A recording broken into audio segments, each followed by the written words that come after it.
Je suis au Caire, en Égypte, dans un quartier qu'on appelle la Cité Ordure. Et ici, c'est 70 000 personnes qui vivent en plein milieu des poubelles. Ils travaillent tous en famille dans le recyclage. Ils passent leur journée à collecter les déchets de la ville du Caire. Les hommes, toute la journée, ils sillonnent les rues de la capitale égyptienne pour ramasser les ordures. Ils les emmènent ici, dans le quartier. Et ensuite, c'est les femmes et les enfants qui prennent la relève pour faire le tri. Et tous les gens que vous voyez ici, ils sont issus de la même communauté, c'est la communauté copte d'Égypte. Ils représentent seulement 10% de la population, mais ça fait quand même 9 millions d'habitants sur l'ensemble du territoire égyptien. Et heureusement, ils ne sont pas tous dans le recyclage. Il y en a qui ont d'autres métiers, même dans la finance ou dans le secteur bancaire. Comme ça, à voir, on dirait pas, mais ils ont quand même une place importante dans l'économie de la ville. C'est eux quand même qui se chargent de collecter, trier et recycler 80% des déchets de la ville du Caire. Là, ils ont fait le tri à l'intérieur même de la maison. Ensuite, ils ont tout mis dans des sacs et ils ont bricolé vraiment un bon système ingénieux pour pouvoir charger le camion. Ils font vraiment tous ce métier qui se sont transmis de génération en génération. C'est devenu des vrais experts dans le tri de matériaux comme le plastique, le verre, le papier, le métal. Je me croirais vraiment dans un bidonville géant avec toutes les rues remplies de sacs d'ordures.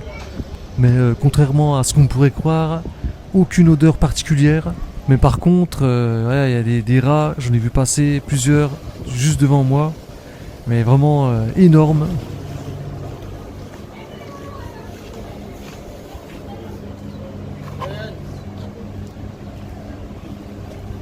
J'ai pas une caméra cachée et voilà, parfois je comprends que ça peut déranger certains. Il m'a fait signe pour me demander d'arrêter de filmer. Mais je vais dire quand même que j'ai bien été reçu dans le quartier. On m'a même offert le thé, le café.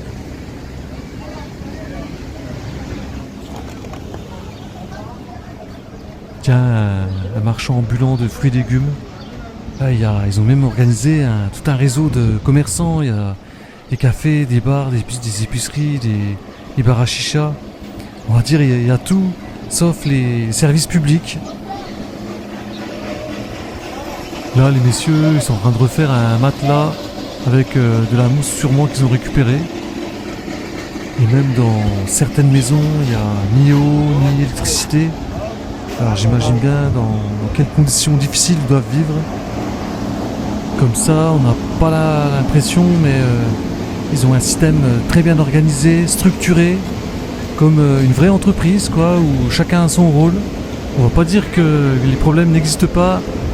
Le plus gros que je puisse voir, c'est les conditions de vie difficiles des gens.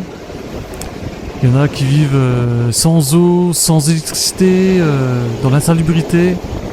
C'est étonnant d'ailleurs qu'il n'y ait pas plus de maladies. Alors là, c'est des milliers de bouteilles en plastique qu'ils ont compressées en forme de cube, prêts à être transportées dans le centre de recyclage le plus proche. Des femmes, des enfants en train de faire le tri. Elles portent même pas de masque et même pas de gants. Alors, l'entrepôt là, il est vraiment énorme. Il y a du boulot avec tout le tas de déchets qu'il y a. Je sais pas si c'est vrai, mais on m'a dit que la communauté qui vit ici était stigmatisée par le reste de la population égyptienne et qu'ils étaient discriminés, que ce soit au travail ou à l'école, et que la revente des matériaux leur donnait un tout petit salaire, juste de quoi survivre. Ça, c'est de la laine de mouton qu'il a récupérée, nettoyée, et il refait 2 oreillers avec. Et c'est reparti pour une nouvelle vie. On peut se poser la question, pourquoi venir ici ? Moi j'avais vu un documentaire sur ce quartier à la télé et j'avais été impressionné en voyant qu'ils réussissaient à recycler pratiquement tous les déchets. Et je vois que je suis pas le seul car j'ai croisé plusieurs touristes aujourd'hui.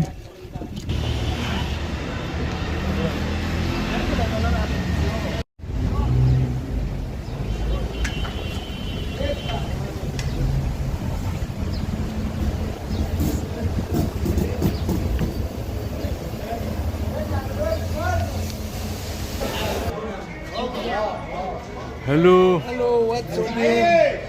How are you? What's your name, you? My name is Saleh. Salah. Nice to meet you, Salah. I want to drink coffee. كرسي؟ Coffee. لا لا. سعيد أصورك أتكلم معاك أقول لك. صور دي. Dommage, ils ont pas voulu que je filme. Ils m'ont offert le café, on a discuté. Et super sympa, les mecs. عسلية لبوات. عسلية. Salam مية alaikum. مية. Shukran, shukran. أنا. Shukran. عفوا. Vraiment dommage. Ouais, j'ai pas compris ce qu'il voulait me dire, ce monsieur. Ouais, dans ce quartier, il y a aussi des centaines de porcs qui sont là pour manger tous les déchets qui sont pas recyclables, les déchets alimentaires organiques. Voilà, il y a des centaines de porcs en plein repas et franchement, une forte odeur. J'ai pas trop envie de rester plus longtemps ici.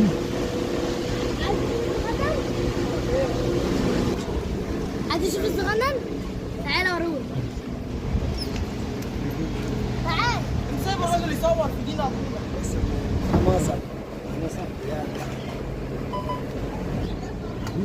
عايز تشوف الحلوب الصغنن؟ اسمك إيه؟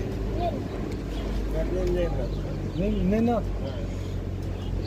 Lena. صورني يا نينا هيطلعوا رسم فضائية يا نينا عايز تشوف الحلوب الصغنن؟ I don't understand Arabic, sorry.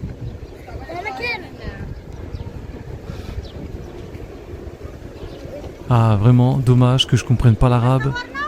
J'aurais bien voulu savoir ce qu'elle voulait me dire, la petite fille. Et son père aussi, vraiment sympathique.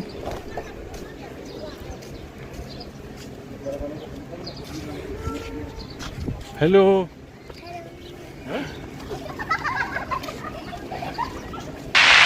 Ah, les enfants, ils sont intrigués de voir un étranger dans leur quartier. Et je vois que eux, ils essayent de jouer comme tous les autres enfants.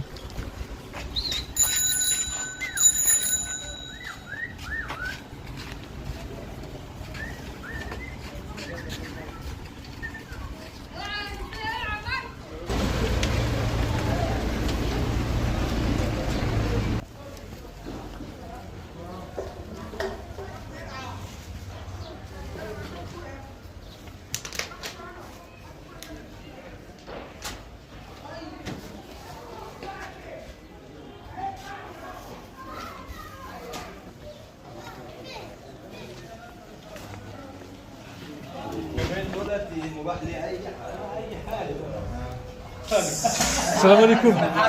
الفل اقعد اقعد اقعد بص هاتوا تعالى خد طبخين هنا تعالى انت طليان ولا امريكان؟ فرنسا. فرنسا احسن ناس احسن ناس فرنسيين فرنسا اللي احسن ناس ماشي يا عم صباحكم زي الفل تشربوا حاجه؟ Je peux pas communiquer avec eux et je sais que je rate beaucoup de choses. Prochaine fois, avant de venir, j'apprends l'arabe. Voilà, mais là c'est un vrai labyrinthe. Faut que je réussisse à me repérer pour pouvoir retrouver la sortie. No way. Oh, thank you, shukran.